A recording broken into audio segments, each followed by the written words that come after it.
When it comes to watches and brand names, this one right here is one of the worst. Formex just sounds like some sort of cleaning detergent or ant killer, and comes across as a blunt, harsh assault on your ears. But Formex is more than just a name. They're a small Swiss brand that's been around for 20 years, and this is the important bit. They're also a brand that makes some of the best watches I've ever seen. Watches that can compete with high-end and luxury ones that cost twice as much. And I know at this point a lot of you guys are jaded, you hear reviewers say this all the time, but here's the thing. I'm not just saying this as a reviewer, I'm saying this as an owner. The watch we're going to look at today is my Formex Reef I bought about half a year ago, and I was impressed enough that I bought another one recently. But that'll be another review. Today it's all about my Radient Bronze Baby Reef. And here we're going to do things a little bit differently. I'm just going to jump into what I really love about this one. After that, I'll start filling in the gaps in terms of what else you need to know, including where I think this watch falls a little bit short, because there are a couple things. Now, in terms of background, there are only two things you really need to know. The first is that the Reef is Formex's dive watch, and that there are two different sizes. There's the normal Reef that's 42 millimeters, and then this one is the smaller 39.5 millimeter Reef, also known as the Baby Reef. The second thing to know is that while Formex is a smaller brand, they're also known to be innovators in the industry. And I'm going to go over a couple of interesting features here you won't see on other watches. But the dial, the thing you've been staring at here, is probably their biggest one with this one. And it's one of the things I love most about this Reef. Now, if you didn't pick it up already, Radient Bronze has nothing to do with the case. This is a standard 316L case. But the dial here is bronze, and that's something a bit different, as I've seen plenty of bronze cases over the years, but never a bronze dial. And here, Formex has added a vertical satin brushed finish, just like a Railmaster as well as some of the Grand Seikos out there. And that's a feature I absolutely love and have been obsessed with since I first saw them. Because it takes a shiny reflective dial and adds a unique twist to it that still plays with the light, but a little bit differently than your standard sunburst. And I think overall actually gives it a little bit of a cleaner look. And the cleaner look here should last, as Formex has covered this dial with a lacquer in order to prevent oxidation or patina developing. Now, this is something a little new, something a little different, but hopefully it'll always have this shiny, almost golden look, which kind of creates this interesting juxtaposition of styles with the case. Because here, the golden color of the dial is very eye-catching, but it's also not polished and glowing like some other dials. The indices are also more of a brushed gunmetal than all shiny silver, and even the case is fairly tooly. And for a sub 40 millimeter watch, a 39.5 millimeter watch, while I hate to use the term, it is a bit more manly and modern looking. It's a little more compact, a little more squat, and these little side wings, which some are going to love and some are going to hate, they add to that style, as well as the lug width here is 22 millimeters, which is rather wide for a smaller watch. But that wider bracelet, I think, adds to that tooly masculine presence. There are some refined elements here. There are some polished parts. But it's kind of restricted to the chamfers of the case just to kind of highlight everything and bring out that case shape more. And then with the black Yachtmaster style ceramic bezel, it frames everything in and kind of gives this watch like a inverted GoldenEye style, just for those that remember the classic combat sub from Glycine. So it's definitely eye-catching, and there are some dressier elements here.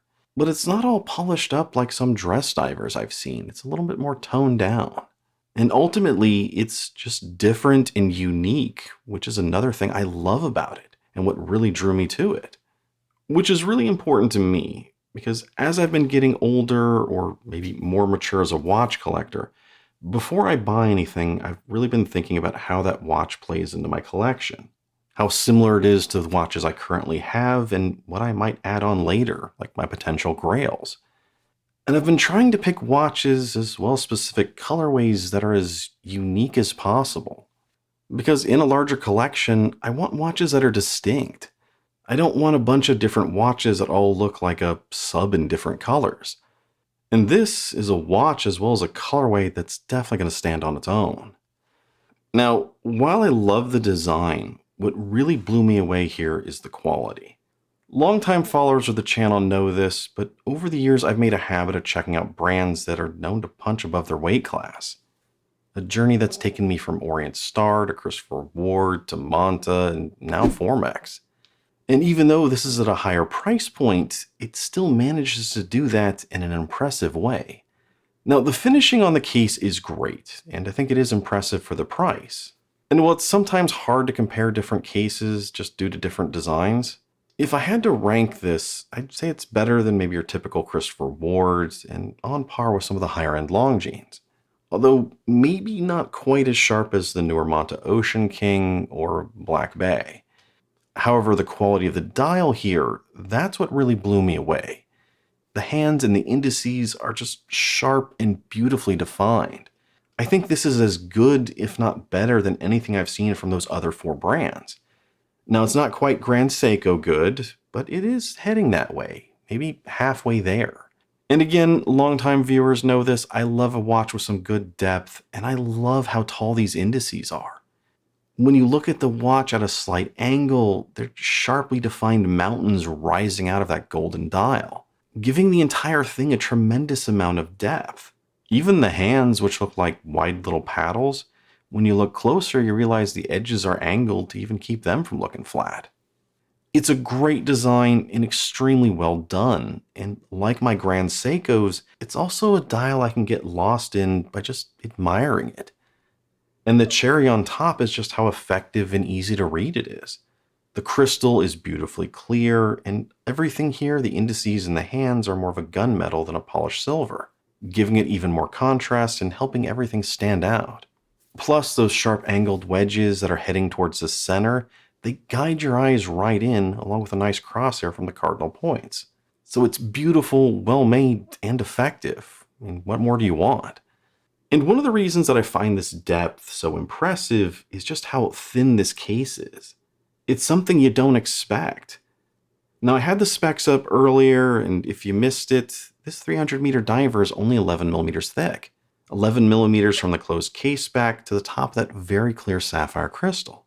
And if you don't know it, that's thinner than a Black Bay, a Sub, or a Seamaster 300. All wrapped up in a watch with a very visually interesting dial that has a ton of presence. And all that thinness leads to a very comfortable experience on my 7¼ inch wrist. The watch is a solid 160 grams, give or take a link or two, but it's well balanced and has an extremely low center of gravity. Pair that with a 39.5 by 45.5 millimeter case dimensions, and it's a watch that's begging to be worn by practically anyone. And for the most part, I think it can. But the one thing I'd caution some of you slim-wristed folks about is the fact that it does have a 22 millimeter lug width. So you're looking at a 22 millimeter bracelet. But as it is, the quality of the bracelet is great. It's got a taper going down to 20 millimeters. And the shorter, fully articulating links conform to your wrist beautifully. So that's something. And it's got an on-the-fly adjustable clasp to keep your perfect fit throughout the day. But if you are skinny-wristed, you may not really like the beefier-looking bracelet here. So that'd be the one thing I'd caution you on. And of course, I can't really move on from what I like without talking about LUME. And LUME here is impressive, like King of LUME impressive. As you can see, it's got a nice bright application of blue BGW9. I wound up testing this one multiple times with a variety of different watches, but in the end I put it up against 2 of my best, 2 of my Kings of LUME. So here you can compare it with a Phoebus Great Wall and a Wise 88, and the Formex Reef held its own against those.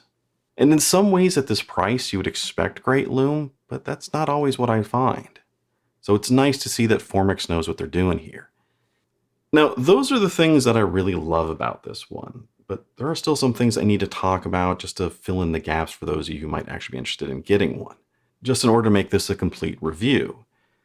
The first thing here I want to talk about is the bezel, and this is another really cool innovative thing from Formex, because the bezel here is easily swappable, meaning you could not only pick what bezel color you want from the get-go, but you can order extra bezels and just change the look up whenever you want, just like a strap. And just to prove it to you, let me show you how easy it is to do. Just pop it off and then put it back on. So easy peasy. Now the action itself here I'd say is just a little bit light, but overall it's still pretty good. 120 click, unidirectional, and a nice audible click. There's also a quick release system for the bracelet and the straps, which is another innovation from Formex. Hopefully you can see it here, but it's just this tab button thing in the top. You push it up and it pulls the spring bars in, releasing it from the watch. And then to put it back in, you just do the same. But I also like that this doesn't prevent you from using regular straps and regular spring bars. Unlike, say, my Oris Aquis, where it has another really good quick release system, but it's completely proprietary. I think this is one of the best and easiest quick release systems I've run across. And I think the new Longines Spirit Zulu has something similar, but I'm pretty sure Formex had it first. And if you happen to order a separate strap and their deployant clasp, it's got another really cool feature. As Formex has engineered their deployant clasp to have its own on-the-fly adjustment system. And even though it doesn't look it, it's there. And in order to use it, you just keep the clasp closed, you push the buttons in, and it just moves in and out a couple positions. So really cool. And I have heard of others buying these clasps just to use on other straps and other watches. However, there is one downside that I'm going to point out, and this is at least for the Reef version, and that's that it's a bit thick, and it adds some bulk to the bottom of your wrist. And I think the clasp here is even thicker than the bracelet. And if you happen to swap to this when you're desk diving, you're actually going to feel this more than the bracelet. Speaking of the bracelet, it's time to start listing my negatives, my concerns here. And the first is that there is a bit more of a gap than I'd like in the fit of the end links into the watch. At least for this price. That and the end links are also male. But at the same time, I think both of those are there because it's a trade-off for how good the quick release system is. So while I don't quite like it, I'm also not going to knock it too much. Unlike the date wheel. Now, some of you have probably already seen this. And I have to say that I do love that they match the date wheel here to the dial, which couldn't have been easy. But when you look at it, you'll notice the date is misaligned. It's a little over to the left. And at this price point, that's kind of a sloppy, ugly thing to do. And the last thing I have to point out, and this is also one of the reasons this review has taken me so long to do, is because I actually had to send this watch back because of the movement. Now, I didn't point it out earlier, but one of the good things here, or at least supposed to be a good thing, is that the Reef comes with a cost-certified Sellita SW300-1, and that's the one with the 56-hour power reserve. And when you're comparing Formex to luxury brands, the movement here is going to be one of the areas where I think Formex falls short, as it's not an exclusive or an in-house specialty movement that you might find with Longines or Tudor. But outside of those higher-end brands, this movement's probably about the best you can get for a watch. So that's something. Anyway, my problem here was that the accuracy wasn't within spec. Accuracy did shift a bit depending on what position the watch was left in overnight, but on average I was getting around plus 15 seconds a day. Which, for a standard Seiko is not bad, but that's unacceptable for a cost-certified movement, especially when I paid this much for it. So, needless to say, I was disappointed, but I do have to give Formex credit for how they responded. They were very quick, they actually had a contracted watchmaker in the US, and the watch was only gone for a couple of weeks. Now, the watchmaker said it was running just a little bit fast, as well as it may have gotten magnetized. So they fixed that, shipped it back, and now it's only losing 3.5 seconds a day, perfectly within spec. So, happy ending with that. Bottom line here, this is one of the best watches, as well as one of the best divers I've ever bought. Not only is the design great, but in terms of quality, even though it is still expensive, it's a watch and a brand that punches above that price point, pushing into those lower ends of luxury. The only trick here is that Formex, not just this colorway or even just the Reef, but Formex as a whole, is a little bit different when it comes to their designs. I shouldn't have to say it, but oftentimes I do. This isn't a classic sub, so you shouldn't really expect that. That's not what it's trying to be. And for me, that's a good thing. But at the same time, if that's really what you're dreaming about, you can get a used Black Bay for a little bit more.